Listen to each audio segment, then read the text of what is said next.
Big shout out to our sponsors. Listeners, don't miss out on these amazing deals. Get 10% off Cyc Plus, the best e-pump on the market. 35% off Frey Skincare for skin that sweats. And 25% off Genki Wellness nutrition packages.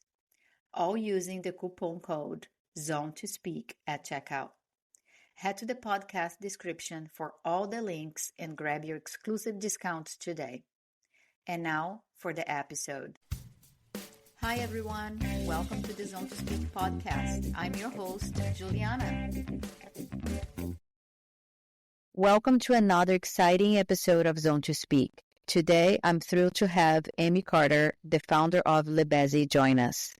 Amy has created a haven for cyclists, adventurers, and nature lovers alike in the stunning Pyrenees region. With her deep passion for the outdoors and cycling culture, Amy has transformed Bézy into a premier destination for those looking to explore the breathtaking landscapes of the Pyrenees, whether it's through epic climbs or peaceful escapes. In this episode, we will dive into Amy's journey, how she discovered the magic of the Pyrenees, her love for cycling, and the unique experiences that Bézy offers to visitors. We will also explore the challenges and rewards of building a cycling retreat in one of the most iconic regions in the world. Amy, I'm so excited to have you here. Welcome to Zone to Speak. Thank you. I'm very excited to be on the podcast chatting with you this afternoon. Thank you. Awesome. Yeah, so I've been following you for a while. I'm a big fan, I have to say, because, well, first, we both lived in the Middle East. We never met there, but I know you lived in the Middle East, in the UAE. So did I. Yeah. And when I was there, I always was dreaming that once I left Dubai, I was going to buy something in Italy and create my own bike retreat. Oh, so when amazing. I saw you, and when I saw you, I was just like, oh my God, this is exactly my dream. It evolved that I'm not doing that. My husband's like, that's too much work, and we'll get into it with you. But you created something amazing. Tell us what drew you to the Pyrenees in the first place. Oh, well, first of all, thank you so much. James and I, my husband, we came to the Pyrenees in 2015 for the first time. So we were on holiday from the Middle East. We hired a couple of bikes. And it wasn't an intention it was going to be a cycling holiday. But you know, when you're just out on the bikes every day and you're exploring, and we just fell in love with this part of France. I remember once we went to a little town that we always take our guests there, to Mirepoix. It's like a medieval market town. And we cycled in, it was market day. There was this huge storm. And we just sort of took shelter under one of the couverts and had like a hot chocolate and a drink. And you know, you feel the magic and the great energy. And just kind of stepping into that real French experience. So for us, we just fell in love with the area from that moment, I suppose. And when it became the time, I mean, living in the Middle East, not for everyone, but I think for a lot of people it has a shelf life. You know, you're not going to be there forever. We were never, we were settled, but we weren't 100% settled. So I think when it came to that natural point of us thinking, right, now it's the time to move on, that's when we sort of thought we'd re-explore the adventure and think, okay, so maybe now is the time to take the leap and do this part of the adventure and to start something and create something new and exciting, which is what we thankfully ended up doing with Bézy. I know, you did. Amazing. Incredible. Yeah, I've been there, and we have naturally also felt our time to leave, and we have moved now to Girona. But tell us, when you created, you moved into the Pyrenees, and then you created this amazing retreat. Yeah. How does it work? How do you book to go there? And what are like activities, or people just stay there? I see from your posts on Instagram. I mean, I just want to go there and eat. The food looks amazing. How do you say Bézy? Bézy. Almost busy, but Bézy. Bézy. What does that mean? It has no meaning other than when we've looked back at old maps of the region, this part of France was like a bit Spanish occupied. So on old maps, it was Bézy.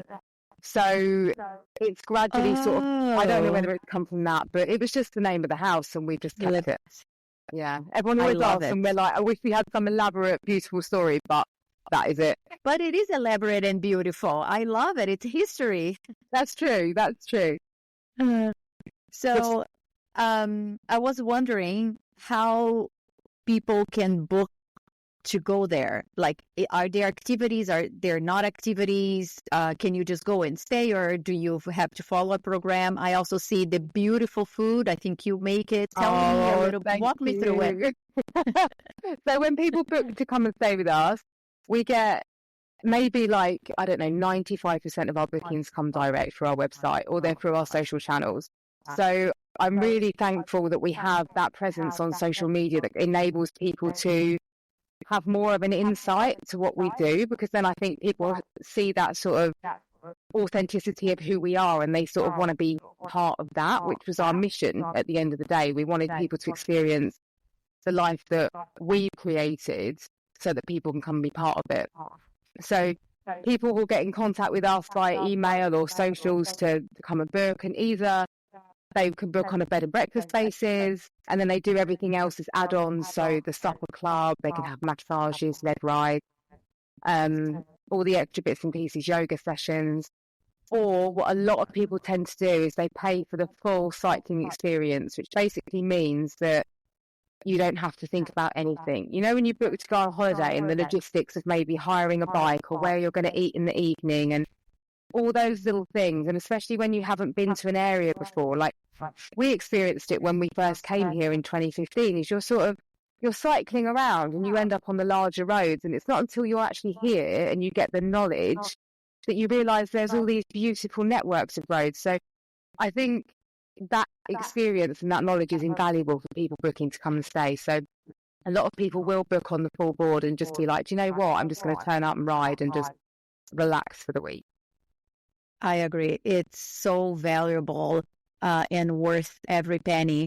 We've been, like many cyclists, I bet, have been to destinations, and then at the end of it, you are like, oh, I should have done this route and I should have eaten there.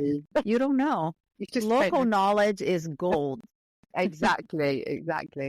Great. And are you also leading the yoga classes? Yes. So I lead them here for individuals and groups.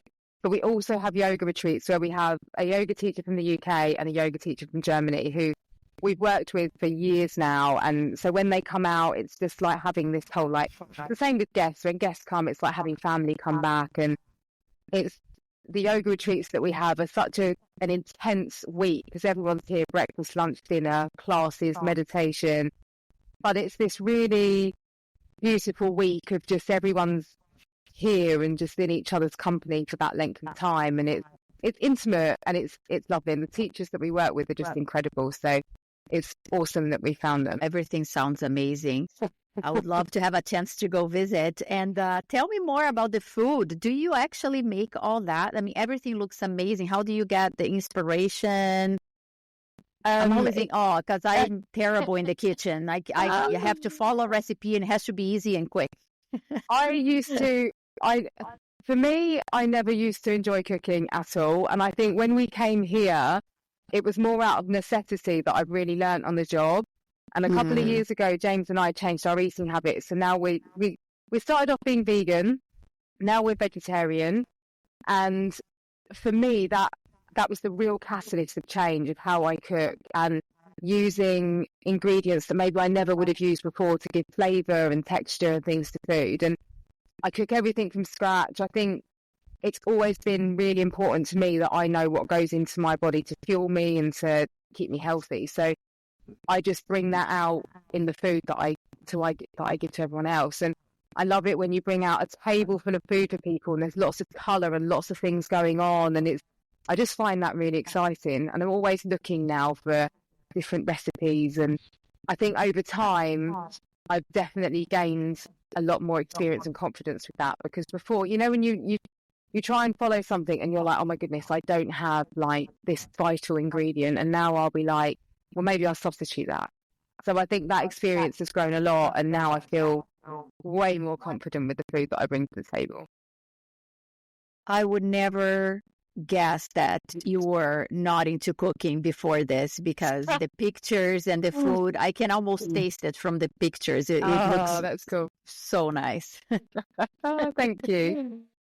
And I saw that, I don't know if you were a checkpoint but I know you were part of the Via race. How was the experience? I'm sure it was so cool for the cyclists to stop in such a beautiful place. It was an incredible experience. I think when we were, the lead up to it, and the sort of build up of making sure we had everything exactly how we wanted it to be, like we needed signage everywhere, we needed enough food for potentially like 80 plus riders, but not all 80 riders might eat. So it was that sort of guesstimation of how we were going to work everything. And so the lead up was a little bit, you're sort of working on numbers that you don't know. But then once we sort of got into it and the first riders started coming, it was amazing. It was such a great experience. Like, it was exhausting because we were sort of this 5-day checkpoint that was open for 24 hours. We did have friends and part of the crew that were doing, we each had like a time block that we would work basically, so people weren't 24 hours awake. Although some people, it gets really exciting when you know that people are coming, so you're like, I'm going to stay up just to make sure, see them when they get in. Yeah. But it was this weird experience of we'd do hot meals until 11 o'clock at night, and then I would go to bed. I'd sleep until about 4. And I'd wake up and James would be in bed, and he would be like, oh, just so you know, this person, they're in a room for 3 hours. They're going to leave in about half an hour. There's someone asleep on the sun loungers. Someone's in the hammock. And I'm like, oh my God. And you're sort of creeping around the house in the dark thinking, making sure that everything's okay for people that are coming and going. But I look back on it now and, it was, obviously things like that are stressful in the moment, but it's that adrenaline rush of the excitement. And now I think, what an incredible experience. Like when we talk about it and we think about it, and it's like, it was amazing to be part of that. And it was the first one. We knew the people organising it. So it just felt really an honour to be part of that. It was really cool. Yeah. Did anyone wanted to stay? It's so nice God. there. We did have I was cooking away and there was a guy that was paying to check for his food, and he sort of peeked over the bar, and he'd been with us all day. Like, some people came and I think they did have that struggle of getting ready to go, and he leant over the bar and he just went, I want to live here. And I was like, oh yeah. But Don't blame him.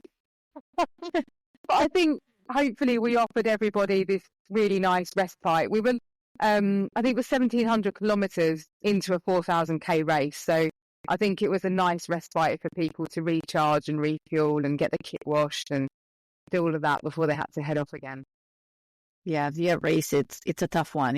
It's a lot of kilometers. It was some people's first ultra. And I'm sitting there and I'm like, I can't imagine doing that. It's my first one. It's no insane. way. 4,000 kilometers. No. It's mega. So the Pyrenees are known for their challenging and beautiful cycling routes. Are there any of your favorites in the region, and what makes them so special? Okay, so oh my God, there's a few. So first of all, one of my favorites is Col de Pyrenees. We have to get in the car to get there. It's probably just about an hour's drive, but oh my God, it is insanely beautiful. It's a real challenging climb. It's 2,000 meters up, and every time I've climbed it, it's been like, it's never been absolutely perfect. So I did it a couple of years ago with a girl, and it was like 40 degrees heat, so it was incredibly hot. I did it earlier this year and got to the top, and it was the most horrific rainstorm I've ever experienced in my life. You know how just the changeability of the mountains, but it's just stunning. Like, you've got it starts off quite cruisy, I suppose, and then it sort of, the elevation goes up, and then you get these gorgeous switchbacks which are quite tight. So before you know it, you're sort of gaining elevation, and when you get to the top and you look over, just to see all those switchbacks and oh my God, it's just breathtaking. And there's often like horses at the top or cows, you hear the bells, and yeah, it's lovely. And the descent is super nice and wide, where you can really kind of just go for it on the descent and enjoy it. So that's one of my I'd say that's my number one col de Pyre. And then we have a really gorgeous loop where we call it the testing triple. So you can go up to an Atang, which is just, you can see pictures of it on our Instagram. It's the most beautiful, beautiful dam. And it's an up and back for the first one. And towards the top, it's like it gets to sort of 20% incline. So that's a real sting in the legs. And then you come down that. Punchy. Real punchy. The views are worth it. Absolutely worth it. And then you could go up the second climb, and it's kind of, it's not as challenging, but you've still got the sort of the punch on the leg. And then the descent from that, there's often paragliders, and it's just this absolute so dream. peaceful. Yeah, it's gorgeous. And then the third climb of that route is Col de Port, and it's a 5%. It's just this really sort of cruisy climb. So after you've done those testing ones, it sort of gets easier as you go. You've just got this dreamy climb that's about 12k. And then the descent from that, again, is just like this amazingly stunning, wide open descent. And it's just breathtaking. So I'd say nice. they're my I'll take the cruisy one. They're amazing. They're beautiful. And I wanted to ask you, you already spoke how the locals and the local experience inspired you and your husband to move there and create this retreat. But once you moved there and created the retreat, how has the local community embraced you? How is that working? I think obviously whenever you move to a new area, these things take time to build your community and to sort of infiltrate yourself. But we've been here for 6 years now, and we've built ourselves this really awesome community around us. And now we run like monthly Vila Syndicate rides, the community rides from the Bézy. And now we have built up sort of more locals are joining us, more French people are joining us. And it's just kind of, I think, the consistency. And when people, when people meet you and they get to kind of see what you're doing and believe in what you're doing, then they want to be part of it. And I think that whole building a community thing is definitely coming here. Like, it's, as I say, these things do take time, but it's definitely the wheels are turning. And we often have our local Marie will drive past and he'll see how we're doing. And I know when we were painting the shutters and doing the work in the beginning, he'd stop and be like, "It looks fantastic. It looks really great." I'm like, it's amazing just to sort of think, okay, they like what we're doing and they know what we're doing and they like to keep up to date with everything. And I think that's really amazing. That's wonderful to hear, because I know a lot of small towns, when, other nationalities come in and start to buying out, can get a little bit suspicious, if you will. It's hard. Yeah. With time, like you said, people see the value you bring in and how you're building the community, and it just adds value to everyone. Most definitely.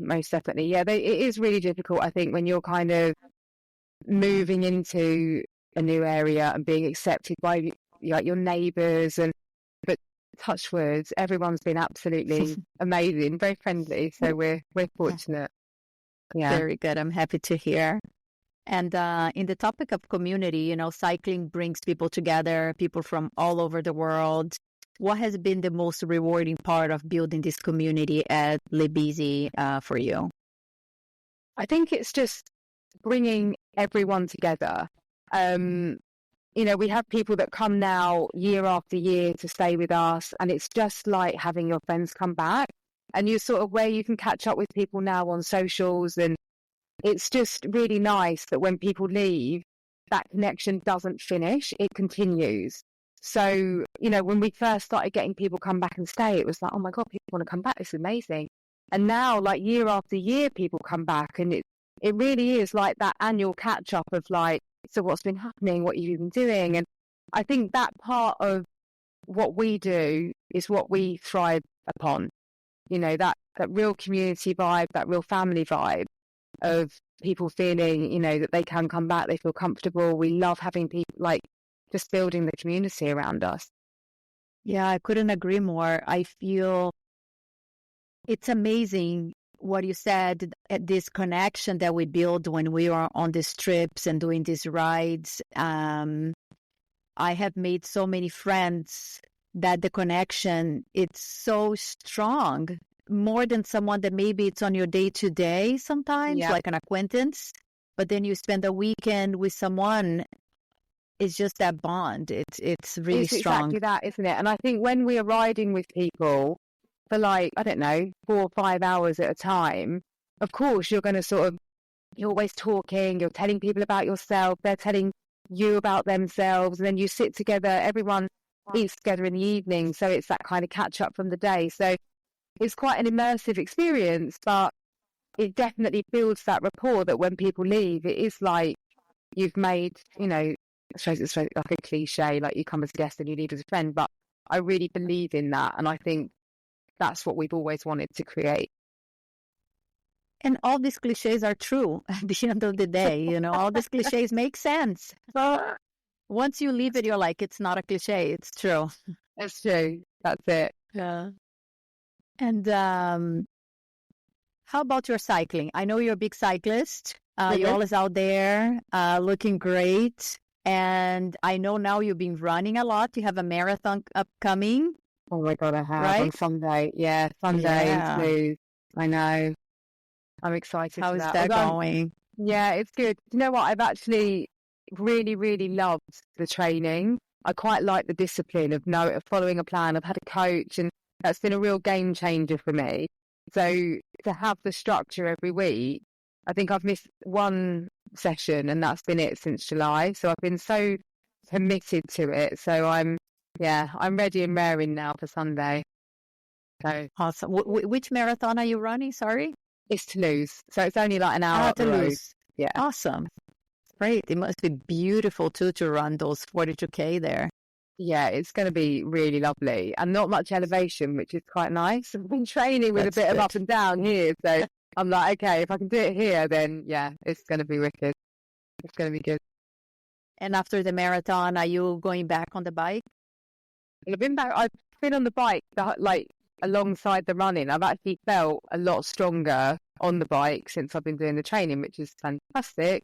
But maybe I'll keep like a similar, maybe not so much running, but I love both sports.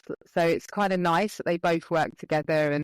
But it is going to be nice to be able to, we've got like a bit of an off season now to just sort of go out on the bike and think that I don't have that over me, that maybe I need to do a certain amount of run sessions a week. I can just kind of go on the bike and enjoy and explore again. So that'd be great. Yeah, it's so nice. I think everyone is looking forward to the off season and just enjoy the bike. It's great to have a structured training. It's good motivation. It's good to keep you accountable, but it's also good to sometimes just relax and do your thing. Most definitely. Oh my God, I completely agree with you.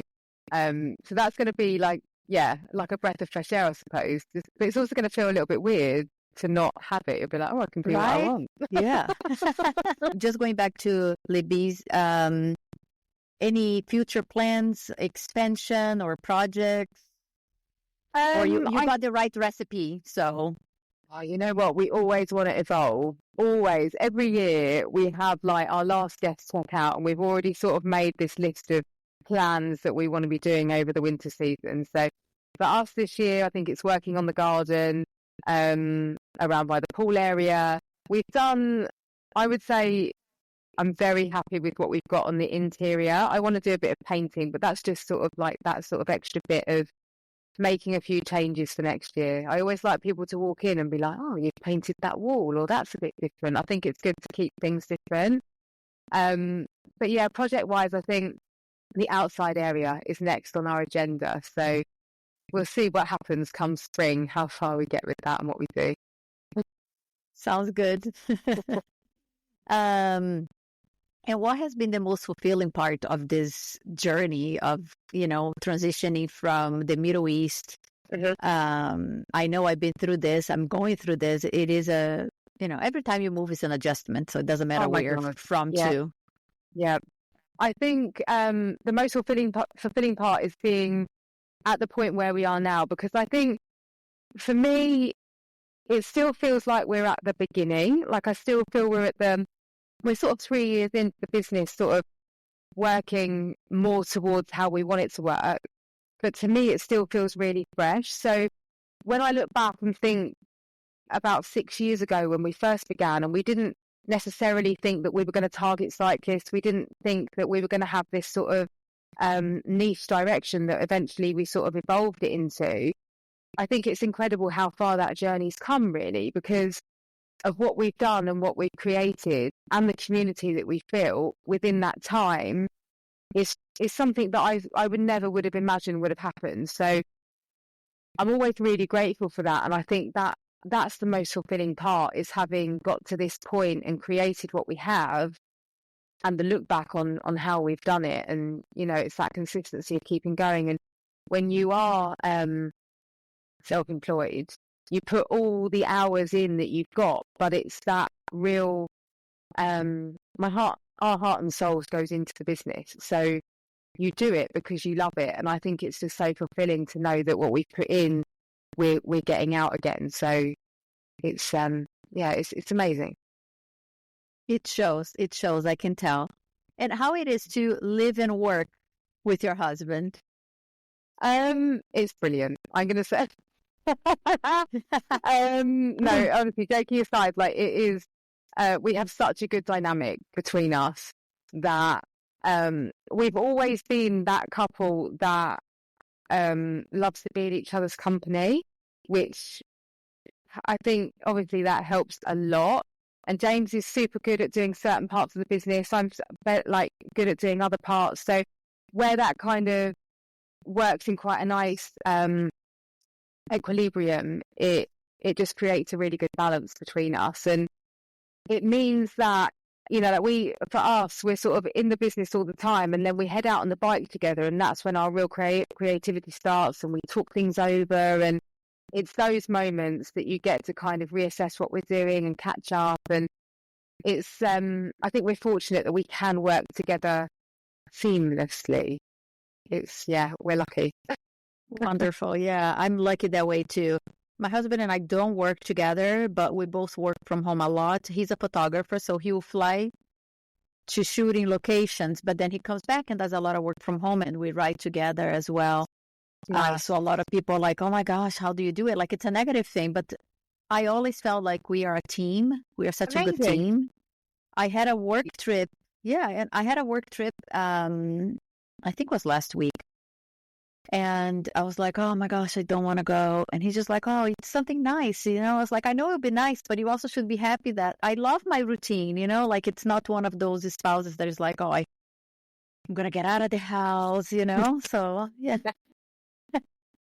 I think it's good also, like, if your partner gives you that encouragement. So when you're feeling like that, it's nice to have that other part that's going, you know what, it's going to be really great. And like, it's going to be awesome. Then you're like, oh yeah, actually. So it's good to have that. Yeah, that's true. Good point. And on your cycling, did you get any inspiration from Via Race? Would you tackle an ultra one day? James and I are actually doing Deserta Cyclist, which is happening in April next year. Yeah, so it's 1,400 kilometres, and James has done it he's done it for 2 years. I think he skipped a year. So he did it earlier on this year, and next year we're going in as a couple. So I've said we're not going to race it. I want to enjoy it, but I don't know, once we start, maybe that kind of motivation will kick in, but we'll see. We will see. But I'm really looking forward to it. I think it's going to be really cool, and it's going to be testing, obviously, for both of us. I think, to be together on the bike, and you're sleep deprived, and you're all those things of an ultra. But it's going to be an experience. Yeah, I did as a pair with my husband as well, and it was great. We had a great time. He's a little bit more competitive, so it was good because he pushed me. but I also made him slow down a little. So he was like, oh, it was nice that I enjoyed more. And for me, it was like, oh, it was nice because I could see that I could do a little bit more. It was fun. We don't partner as often because he is competitive. And sometimes he wants to race. But I hope you have a great experience. I saw another girl post the other day. I don't know if you know her. I can't think of her last name now. Sophie. She's a former pro cyclocross, and she just did a ultra with her husband too. And she was joking that they had 0 fights as a pair, so they should be doing more pairing together than being in the house. So you never know. Great. How can our listeners find out more about you and about Bézy? So we have our website, lebezy.com, and also on Instagram, we are le_Bézy_Pyrenees. I've really, really enjoyed our chat. It's been amazing to catch up and talk all things Bézy and the Pyrenees, and it's been really, really awesome to talk to you this afternoon. Likewise, it's great to learn more about you, and I'm so happy I finally got to talk to you, and I hope one day I can visit you in the Pyrenees. Oh my God, me too. That'd be amazing. You have to. I will. All right. Thanks, Amy. No worries. Thank you so much. And that's all for today's episode. I want to thank the listeners for tuning in. Your support means everything. If you enjoyed this episode, please consider following, leaving a review, and sharing it with your friends.